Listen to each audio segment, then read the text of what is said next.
ವಿಜಯಪುರದ ಗೋಳ್ಗುಮಟಕ್ಕೆ ಸ್ವಾಗತ ಸುಸ್ವಾಗತ.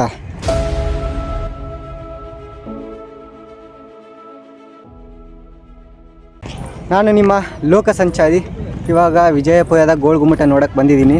ಆ್ಯಂಡು ಇಲ್ಲಿ ಟಿಕೆಟಿನ ವ್ಯವಸ್ಥೆ ಹೆಂಗಿದೆ ಅಂತಂದರೆ ಇಲ್ಲಿ ಕ್ಯಾಶೇ ಆಲೋ ಇಲ್ಲ, ಎಲ್ಲ ಫೋನ್ಪೇ ಮಾಡಬೇಕಂತೆ. ಅಲ್ಲಿ ಫೋನ್ಪೇ ಮಾಡೋಕ್ಕೆ ಎಷ್ಟು ಜನ ಕ್ಯೂ ನಿಂತಿದೆ, ಅಲ್ಲಿ ಗುದ್ದಾಡಿ ಒದ್ದಾಡಿ ಟಿಕೆಟ್ ಇಸ್ಕೊಂಡು ಬಂದೇ ಬಿಟ್ಟೆ ಒಳಗಡೆ. ಆ್ಯಂಡ್ ಇವಾಗ ಬನ್ನಿ ಒಳಗಡೆ ಹೋಗೋಣ, ಗೋಳ್ಗುಮಟನ ನೋಡೋಣ, ಅದ್ರ ಬಗ್ಗೆ ಮಾಹಿತಿನ ತಿಳ್ಕೊಳ್ಳೋಣ. ಸೊ ಇಲ್ಲಿ ಮುಂದೆ ಏನಿದೆ ಅಲ್ವಾ, ಇದು ಬಂದುಬಿಟ್ಟು ಆರ್ಥೋಲಾಜಿಕಲ್ ಡಿಪಾರ್ಟ್ಮೆಂಟ್ ಮ್ಯೂಸಿಯಂ ಇದೆ. ಅಂದರೆ ಮೊಹಮ್ಮದ್ ಆದಿಲ್ ಶಾ ಯೂಸ್ ಮಾಡಿದಂತಹ ವಸ್ತುಗಳು ಪ್ರತಿಯೊಂದು ಈ ಮ್ಯೂಸಿಯಂ ಒಳಗಡೆ ಇದೆ. ಇದು ಒಳಗಡೆ ಹೋಗೋಕ್ಕೆ ಟಿಕೆಟು ಇದೆ. ಆ್ಯಂಡ್ ಅದರಲ್ಲಿ ನಮ್ಮ ಹೊಸಪೇಟೆ ರಾಜ ಏನು ಯೂಸ್ ಮಾಡಿರ್ತಾರಲ್ಲ ಅದೇ ಇರುತ್ತೆ. ಸೊ ಹಂಗಾಗಿ ನಾನು ಒಳಗಡೆ ಹೋಗ್ತಾ ಇಲ್ಲ. ಆ್ಯಂಡ್ ಹಿಂದೆನೇ ಗೋಳ್ಗುಮಟ ಇದೆ. ಇಷ್ಟೇ. ಈ ಒಂದು ವಿಜಯಪುರ ಬಂದುಬಿಟ್ಟು ಮೊದಲಿಗೆ 200 ವರ್ಷಗಳ ಕಾಲ ಆದಿಲ್ ಶಾಹಿ ಅನ್ನುವ ಕುಟುಂಬಸ್ಥರು ಆಳ್ವಿಕೆ ಮಾಡಿದ್ದಾರೆ. ಅದರಲ್ಲಿ 7ನೇ ರಾಜ ಆದ ಮೊಹಮ್ಮದ್ ಆದಿಲ್ ಶಾ ಅವರು ಈ ಒಂದು ಗೋಳ್ಗುಮಟನ ಕಟ್ಟಿದ್ದಾರೆ. ನೀವು ನೋಡ್ತಾ ಇರ್ಬೋದು, ನಾವು ಹೆಂಗೆ ಮುಂದಕ್ಕೆ ಹೋಗ್ತೀವಿ ಹಂಗಂಗೆ ಗೋಳ್ಗುಮಟ ಹಿಂದೆ ಹೋದಂಗೆ ಅನಿಸುತ್ತೆ. ಬಿಕಾಸ್ ಆಫ್ ಈ ಗೋಡೆ ಏನು ಅಡ್ಡ ಇದೆ ಅಲ್ವಾ, ಆ ಒಂದು ಕಾರಣಕ್ಕೆ ನಾವು ಮುಂದೆ ಹೋದಂಗೆಲ್ಲ ಗೋಳ್ಗುಮಟ ಹಿಂದೆ ಹೋದಂಗೆ ಅನಿಸುತ್ತೆ, ಮರೆ ಆಗುತ್ತೆ. ಮೊಹಮ್ಮದ್ ಆದಿಲ್ ಶಾ ಏನೋ ಗೋಳ್ಗುಮಟ ಕಟ್ಟಿಬಿಟ್ಟ. ಯಾವ ಕಾರಣಕ್ಕೆ ಗೋಳ್ಗುಮಟ ಕಟ್ಟಿದ? ತನ್ನ ಸಮಾಧಿನ ತಾನೇ ನಿರ್ಮಾಣ ಮಾಡ್ಕೊಂಡ. ಅಂದರೆ ಆಗಿನ ಕಾಲದ ರಾಜರೆಲ್ಲ ತಮ್ಮ ಸಮಾಧಿನ ತಾವೇ ನಿರ್ಮಾಣ ಮಾಡ್ಕೊತಿದ್ದಂತೆ. ಮೊಹಮ್ಮದ್ ಆದಿಲ್ ಶಾ ಕೂಡ ಅಷ್ಟೇ, ತಮ್ಮ ಸಮಾಧಿ ತಾವು ಸತ್ತ ಮೇಲೆ ಇಲ್ಲೇ ಸಮಾಧಿ ಮಾಡಬೇಕು ಅನ್ನೋ ಕಾರಣಕ್ಕೆ ಈ ಒಂದು ಗೋಳ್ಗುಮಟನ ನಿರ್ಮಾಣ ಮಾಡ್ತಾನೆ. ಎಲ್ಲಿದೆ? ಇಲ್ಲಿದೆ ನೋಡಿ ಗೋಳ್ಗುಮಟ. ತನ್ನ ಸಮಾಧಿನ ನಿರ್ಮಾಣ ಮಾಡಿದಂಥ ಜಾಗ ಇದು. ಇದು ಗೋಳ್ಗುಮಟ ಅಂದರೆ ಏನೋ ಇದಲ್ಲ, ಆದಿಲ್ ಶಾಹಿನ ಸಮಾಧಿ ಇದು. ಅವರ ಫ್ಯಾಮಿಲಿ ಆಗಿರ್ಬೋದು, ಪ್ರತಿಯೊಬ್ಬರ ಸಮಾಧಿ ಒಳಗಡೆ ಇದೆ. ನೋಡೋಣ ಬನ್ನಿ. ಸಮಾಧಿ ನೋಡೋಕ್ಕಿಂತ ಮುಂಚೆ ಇದನ್ನು ಯಾವಾಗ ಕಟ್ಸಿದ್ರು ಅಂತ ತಿಳ್ಕೊಳೋದು ಬೇಡವೇ? ಇದು ಬಂದುಬಿಟ್ಟು 1426ರಿಂದ 1456 ಒಳಗಡೆ ಕಟ್ಸಿದಂತೆ. ಅಂದರೆ ಇದನ್ನು ಕಟ್ಸೋಕ್ಕೆ ಸರಿಸುಮಾರು ಆದಿಲ್ ಶಾ ತೊಗೊಂಡಂಥ ಸಮಯ 30 ವರ್ಷಗಳು. 30 ವರ್ಷ ಬೇಕಾಯ್ತಂತೆ ಈ ಒಂದು ಗೋಳ್ಗುಮಟನ ಕಟ್ಟೋದಕ್ಕೆ. ಆ್ಯಂಡ್ ಸ್ಲಿಪ್ಪ ಎಲ್ಲ ಬಿಟ್ಟು ಕೊಟ್ಟು ನಾವು ಒಳಗಡೆ ಹೋಗ್ತಾ ಇದ್ದೀವಿ. ಬನ್ನಿ ಹೋಗೋಣ. ನೋಡ್ತಾ ಇರ್ಬೋದು ಆದಿಲ್ ಶಾಹಿ ಅವರ ಸಮಾಧಿ. ಅದೇನು ಸ್ಟೇಟ್ ಆಗಿದೆ ಅಲ್ವಾ, ಅದು ಬಂದುಬಿಟ್ಟು ಆದಿಲ್ ಶಾಹಿ ಅವರ ಸಮಾಧಿ. ಹಾಗೂ ಸ್ಟೇಟ್ ಏನು ಈ ಕಡೆ ಏನು ಗುಮಿಟಿ ಟೈಪ್ ಏನಿದೆ ಅಲ್ವಾ, ಅದು ಬಂದುಬಿಟ್ಟು ಗಂಡು ಮಕ್ಕಳ ಸಮಾಧಿ. ಇದೇನು ಫ್ಲಾಟ್ ಆಗಿದೆ ಅಲ್ವಾ, ಅದು ಬಂದುಬಿಟ್ಟು ಹೆಣ್ಣು ಮಕ್ಕಳ ಸಮಾಧಿ ಅಂತೆ. ಆ್ಯಂಡ್ ಅಲ್ಲಿ ಬಂದುಬಿಟ್ಟು 2 ಗಂಡು ಮಕ್ಕಳ ಸಮಾಧಿ ಹಾಗೂ ಅಲ್ಲಿ 4 ಹೆಣ್ಣು ಮಕ್ಕಳ ಸಮಾಧಿಗಳಿವೆ. ಸೊ ಈ ಒಂದು ಗುಮಟಿ ಬಂದ್ಬಿಟ್ಟು ಒಂದೇ ಕಲ್ಲಲ್ಲಿ ನಿರ್ಮಾಣ ಮಾಡಿದಂಥದ್ದು.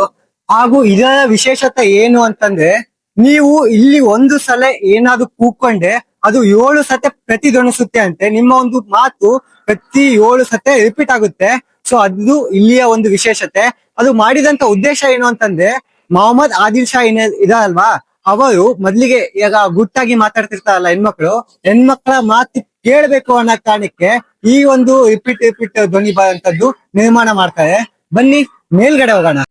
ವಿಶ್ವಹಿಂದ್ ಗ್ಯಾಲರಿಗೆ ಹೋಗುವ ದಾರಿ.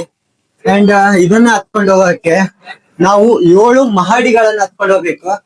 ಅಂಡ್ ನೋಡ್ತಾ ಇರ್ಬೋದು, ನಾವು ಇವಾಗ ಗ್ರೌಂಡ್ ಫ್ಲೋರ್ ಇದೀವಿ, ಮೇಲ್ಗಡೆ ಹೋಗ್ಬೇಕು ಸ್ಟೇಡಿಯಂ. ಇಲ್ಲಿ ನೋಡಿ ಎಷ್ಟು ಸಣ್ಣ ಜಾಗ ಇದಂತ ಮೊದಲನೆಯ ಮಹಡಿ. ಅಂಡ್ ಸುತ್ತಮುತ್ತ ನೋಡ್ತಾ ಇರ್ಬೋದು. ಹಾಗೂ ರೋಡ್ ನೋಡಿ ಹೇಗಿದೆ ಅಂತ, ಮೆಟ್ಲುಗಳು ಚಿಕ್ಕದು. ನಾವು ಕಡ್ಡಿ ಇದ್ದಂಗೆ ರೋಡ್ ಕಡೆ ಹೋಗ್ಬಿಡ್ತೀವಿ. ಆನೆಗಳಂತಹ ಸೈಜ್ ಬಂದ್ಬಿಟ್ಟೆ ಹೋಗೋದು ತುಂಬಾನೇ ಕಷ್ಟ. ಅಂದ್ರೆ ಹತ್ತಕ್ಕೂ ಆಗಲ್ಲ, ತುಂಬಾನೇ ದೊಡ್ಡ ದೊಡ್ಡ ಸ್ಥಳಗಳಿದಾವೆ ಹತ್ತೋದಿಕ್ಕೆ. ಅಂಡ್ ಇದು ಬಂದ್ಬಿಟ್ಟು 2nd ಫ್ಲೋರ್. ಏನು ಇಲ್ಲ, ನೋಡ್ತಾ ಇರ್ಬೋದು ಎಲ್ಲಾ ಫ್ಲೋರ್ ಕೂಡ ಇದೇ ರೀತಿಯಲ್ಲಿ ಕಟ್ಸಿದ್ದಾರೆ. ಇಲ್ಲಿಂದ ಹೊರಗಡೆಯಿಂದ ನೋಡಿ ಬೇಕಾಗುತ್ತೆ ಅಂತ. And 3rd floor. ಇಲ್ಲಿ ಮೆಟ್ಲು ನೋಡಿ ಏನಿಲ್ಲ ಅಂದ್ರೆ ಸುಮಾರು 2 ಇಂಚು 3 ಇಂಚು ಇಟ್ಟಿದ್ದಾರೆ. ದಪ್ಪ ಇದ್ದಾಗಿಂದ ಹತ್ತಕ್ಕೆ ಆಗಲ್ಲ. ಅಂಡ್ ಸಣ್ಣ ಇದಾವೆ, ಏನ್ ದೊಡ್ಡ ದೊಡ್ಡದಿಲ್ಲ. ಯಾಕೆ ನಾವು ಬಂದ್ಬಿಟ್ಟು 3rd ಫ್ಲೋರ್ ಇದೀವಿ. ನೋ ಸ್ಮೋಕಿಂಗ್, ನೋ ಇದು. ಅಂಡ್ ಇವಾಗ ಬನ್ನಿ 4th ಫ್ಲೋರ್ಗೆ ಹೋಗೋಣ. ಜೈ ಶ್ರೀರಾಮ್.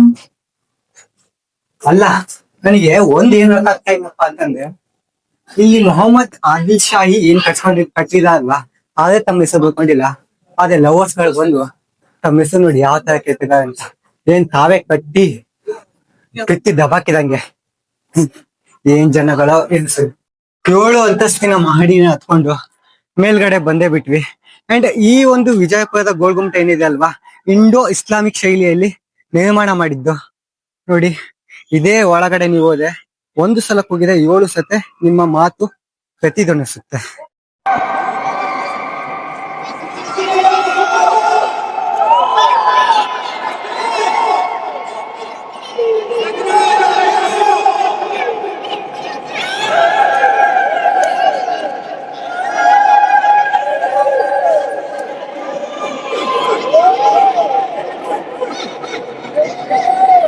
ಇಲ್ಲಿ ಒಬ್ಬ ವಾಚ್ಮನ್ ಬಂದ್ಬಿಟ್ಟು ವಿಡಿಯೋ ಮಾಡಂಗಿಲ್ಲ, ಅದಕ್ಕೆ ವಿಡಿಯೋ ಮಾಡೋದಕ್ಕೆ ಪರ್ಮಿಷನ್ ತಗೊಂಡ್ಬರ್ಬೇಕಂತ ಹೇಳಿದ್ರು. ಹೊಸಪೇಟೆಯಿಂದ ಇಲ್ಲಿಗೆ ಗೆಣಸ್ಗೆ ತಕ್ಕ ಬಂದಿದ್ವಿ, ವಿಡಿಯೋ ಮಾಡಂಗಿಲ್ಲ ಅದು ಮಾಡಂಗಿಲ್ಲ ಅಂತ. ಅಂಡ್ ನೀವು ಇಲ್ಲಿ ನೋಡ್ತಾ ಇರ್ಬೋದು ವಿಜಯಪುರ ಸಿಟಿ ಗೋಲ್ ಗುಮ್ಮಟ ಮೇಲಿಂದ ಯಾವ್ದು ಕಾಣುತ್ತೆ ಅಂತ. ವಿಜಯಪುರ ಗೋಲ್ ಗುಮ್ಮಟ ಏನಿದೆ ಅಲ್ವಾ, ಅದು ಮುಂದೆನೆ ಒಂದು ಮಸೀದಿ ಇದೆ. ಮೊದಲಿಗೆ ಅದು ಮೊಹಮ್ಮದ್ ಆದಿಲ್ ಶಾಹಿ ಮುಸ್ಲಿಂ ಆಗಿರೋದ್ರಿಂದ ಅಲ್ಲಿ ನಮಾಜಿ ಮಾಡ್ತಿದ್ದಂತೆ. ಅಂಡ್ ಇವಾಗ ಅದು ಕ್ಲೋಸ್ ಆಗಿದೆ, ಅಲ್ಲಿ ಒಳಗಡೆ ಯಾರನ್ನು ಬಿಡಲ್ಲ, ಮೊದ್ಲಿಂದನೂ ಆ ಗೇಟ್ ಕ್ಲೋಸ್ ಆಗೇ ಇದೆ. ಅಂಡ್ ಸುತ್ತ ಪಾರ್ಕ್ ನೋಡಿ ಎಷ್ಟು ಚೆನ್ನಾಗಿ ಕಟ್ಸಿದೆ ಅಂತ. ಅಂಡ್ ವಿಜಯಪುರ ಆದಿಲ್ ಶಾಹಿ ಅವರ ರಾಜ್ಯದ ಆಳ್ವಿಕೆ ಏನಿತ್ತಲ್ಲ, ಅವಾಗ ಇದು ಸುತ್ತ 17 ಕಿಲೋಮೀಟರ್ ಕೋಟೆ ಆಗಿತ್ತಂತೆ. ವಿಜಯಪುರ ಬಂದ್ಬಿಟ್ಟು 17 ಕಿಲೋಮೀಟರ್ ಕೋಟೆ ಸರೌಂಡಿಂಗ್ ವಿಸ್ತೀರ್ಣ ಆಗಿತ್ತಂತೆ, ಅಷ್ಟು ದೊಡ್ಡದಾಗಿತ್ತು. ಅಂಡ್ ಅಲ್ಲಿ ನೋಡ್ತಾ ಇರ್ಬೋದು ಅಲ್ಲೊಂದು ಯಾವ್ದೋ ತರಹದ ಗುಮ್ಮಟಿ ಕಾಣ್ತಾ ಇದೆ. ಸೊ ಪ್ರತಿಯೊಂದು ಇಲ್ಲಿ ವಿಜಯಪುರಗಳಲ್ಲಿ ಏನು ದೇವಸ್ಥಾನ ಆಗಿರ್ಬೋದು, ಮಸೀದಿಗಳಾಗಿರ್ಬೋದು, ಎಲ್ಲಾನು ಇಂಡೋ ಇಸ್ಲಾಮಿಕ್ ಶೈಲಿಯಲ್ಲೇ ಕಟ್ಟಿದ್ದಾರೆ. ಸೊ ಹಂಗಾಗಿ ಇಲ್ಲಿ ಬಂದ್ಬಿಟ್ಟು ಬಿಜಾಪುರಕ್ಕೆ ಗುಮ್ಮಟಿ ನಗರಿ ಅಂತಂದನು ಕರೀತಾರೆ. ಗೋಲ್ ಗುಮ್ಮಟ ಒಳಗಡೆನೆ ಒಂದು ಸುರಂಗ ಮಾರ್ಗ ಇದೆ, ಅದು ಎಲ್ಲಿ ಹೋಗೋದು ಹೆಂಗಂತ ಗೊತ್ತಿಲ್ಲ. ಅಂಡ್ ಅದು ಎಲ್ಲಿದೆ ನೋಡಿ, ಅಲ್ಲಿದೆ. ಅದು ಒಳಗಡೆ ಏನು ಕಾಣಲ್ಲ ನಿಮಗೆ, ನೋಡ್ತಾ ಇರ್ಬೋದು ಅದೇನೋ ಇದೆ, ಬಟ್ ಅದೇನು ಅಂತ ಗೊತ್ತಿಲ್ಲ, ಅದು ಹೆಂಗ್ ಹೋಗೋದು ಅಂತಾನು ಗೊತ್ತಿಲ್ಲ. ಸ್ಟ್ರೈಟ್ ಇಂಥ ಜಾಗಗಳಿಗೆ ಬಂದ್ಮೇಲೆ ಒಳಗಡೆ ಹೋಗ್ಬಿಟ್ಟಿರ್ತೀವಿ, ಅದೇ ಸ್ಲಿಪ್ ಒಳಗಡೆ ಬಿಟ್ಟೋಗಿರ್ತೀವಲ್ಲ, ಅದೇ ಚಿಂತೆ ಏನಾಗುತ್ತಪ್ಪ ಕಳ್ದೋಗ್ಬಿಡುತ್ತೋ ಏನೋ ಅಂತ. ಸೊ ನಾನು ಪ್ಲೇನ್ ಮಾಡಿದೀನಿ ನೋಡಿ, ನನ್ನ ಒಂದು ಸ್ಲಿಪ್ ಅಲ್ಲಿದೆ, ಮತ್ತೊಂದು ಆ ಕಡೆ ಬಿಟ್ಟಿದ್ದೀನಿ, ಕಳ್ದೋಗ್ಬೋದಲ್ವಾ ಅದಕ್ಕೆ. ವಿಜಯಪುರ ಗೋಲ್ ಗುಮ್ಮಟದಲ್ಲಿ ಕನ್ನಡ 2 ಸಿನಿಮಾಗಳು ಶೂಟಿಂಗ್ ಆಗಿದೆ. ಅದು ಯಾವ ಕನ್ನಡ ಸಿನಿಮಾಗಳು ಅಂತಂದು ಗೊತ್ತಿದ್ದೆ ಕಾಮೆಂಟ್ ಮಾಡಿ ನೋಡೋಣ. ವಿಜಯಪುರದ ಗೋಲ್ ಗುಮ್ಮಟ ನೋಡ್ಕೊಂಡು ಹಾಗೂ ಅದರ ಬಗ್ಗೆ ಮಾಹಿತಿನ ನಿಮಗೆ ಕೊಟ್ಟು ನೆಕ್ಸ್ಟ್ ಪ್ಲೇಸಿಗೆ ಹೋಗ್ತಾ ಇದ್ದೀನಿ. ಆ ನೆಕ್ಸ್ಟ್ ಪ್ಲೇಸ್ ಯಾವುದು ಬನ್ನಿ ಗೊತ್ತಾಗುತ್ತೆ. ವಿಜಯಪುರದ ಗೋಲ್ ಗುಮ್ಮಟ ನೋಡ್ಕೊಂಡು ನಾವು ಬಂದಿರುವಂಥ ಜಾಗ ಯಾವುದು ನೋಡಿ, ಅಲ್ಲಿದೆ. ಯಾವ ಜಾಗ ಗೆಸ್ ಮಾಡಿ, ಇದು ಫೇಮಸ್ಸು ಕನ್ನಡ ಸಾಂಗ್ ಶೂಟಿಂಗ್ ಆಗಿದೆ ಈ ಒಂದು ಜಾಗದಲ್ಲಿ. ನಾನು ಹೇಳೋದಿಲ್ಲ, ನೀವೇ ಗೆಸ್ ಮಾಡಿ ನೋಡೋಣ ಯಾವ ಜಾಗ ಅಂತ. ಸುತ್ತ ಈ ಒಂದು ಜಾಗದಲ್ಲಿ ಕಮಾನ್ಗಳು ಬಿಟ್ಟು ಏನು ಕಾಣೋದೇ ಇಲ್ಲ ನಿಮಗೆ. ಸೊ ಇಲ್ಲಿ ಯಾವುದೇ ಥರದ ಒಂದು ಕಂಪ್ಲೀಟ್ ಸ್ಟ್ರಕ್ಚರ್ ಇಲ್ಲ. ಇಲ್ಲಿ ಒಂದು ಸಮಾಧಿ ಇದೆ, ಬಟ್ ಅದು ಯಾವುದು ಸಮಾಧಿ ಅಂತ ಗೊತ್ತಿಲ್ಲ. ಹಾಗೂ ಇದನ್ನು ಮೊಹಮ್ಮದ್ ಆದಿಲ್ ಶಾ ಅವರು 1458 ನಿರ್ಮಾಣ ಮಾಡ್ತಾರೆ. ಬಟ್ ಇದನ್ನು ಕಂಪ್ಲೀಟ್ ಮಾಡೋಕ್ಕಾಗಲ್ಲ. ಇದು ಮೇ ಬಿ ಆ ಫ್ಯಾಮ್ಲಿಗೆ ಸಮಾಧಿ ಮಾಡಬೇಕಂತ ಮಾಡಿದ್ದು ಏನೋ, ಬಟ್ ಇದನ್ನು ಕಂಪ್ಲೀಟ್ ಮಾಡೋಕ್ಕಾಗಿಲ್ಲ, ಹಂಗಂಗೆ ಬಿಟ್ಟಿದ್ದಾರೆ. ಕಮಾನ್ ಅಷ್ಟಾಗಿದೆ. ಆ್ಯಂಡ್ ಈ ಕಂಪ್ಲೀಟ್ ವಿಡಿಯೋ ನಿಮಗೆ ಇಷ್ಟ ಆಗಿದೆ ಅಂತ ಅಂದ್ಕೊಂಡಿದ್ದೀನಿ. ಇಷ್ಟ ಆದರೆ ಲೈಕ್ ಮಾಡಿ, ಇಲ್ಲಾಂದರೆ ಡಿಸ್ಲೈಕ್ ಮಾಡಿ, ಅದೇ ಸಬ್ಸ್ಕ್ರೈಬ್ ಮಾಡ್ಕೊಳ್ಳಿ. ಸಿಗುವ ಮತ್ತೊಂದು ವಿಡಿಯೋದಲ್ಲಿ. ಜೈ ಶ್ರೀರಾಮ್, ಜೈ ಮಹಾಕಾಲ್.